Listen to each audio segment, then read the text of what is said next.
গুজরাটি প্রভু দিল্লির কাছে মেরুদণ্ড বিকিয়ে দেওয়া রাজনৈতিক দলে তোমরা রাজনৈতিক দলের যারা এখানে বিজেপি যারা করো আর কি, যেসব বাঙালিরা, একটা স্পষ্ট কথা, তোমরা এটার কি জবাব দেবে?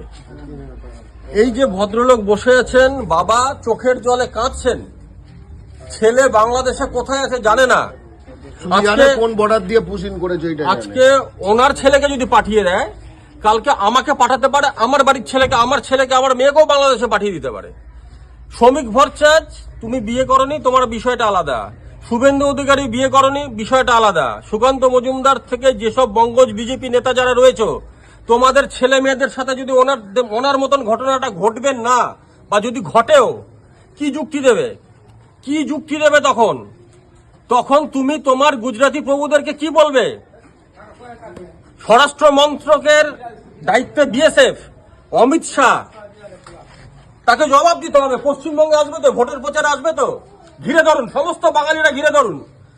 স্বরাষ্ট্রমন্ত্রী পশ্চিমবঙ্গের বুকে এলে সমস্ত বাঙালি আমরা ঘেরাও করব, সবাই মিলে ঘিরে ধরবেন, দেখাবো আমরা এটা। জবাব দিয়ে পশ্চিমবঙ্গ ছাড়বে। বিজেপি নেতাদের ধরুন, জবাব নিন, জবাব চান। এটা ধর্মের বিষয় নয়, এর বিহিত হতে হবে, এর বিহিত করতে হবে, চলতে পারে না এটা।